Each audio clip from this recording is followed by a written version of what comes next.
Училиштето ни е потребно, сакаме да следиме настава со физичко присуство.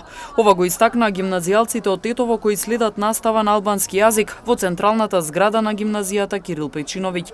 Тие се собраа за да го изразат незадоволството од донесените одлуки за следење на онлайн настава. Не можеме сите да си дозволиме компјутер, велат средношколците.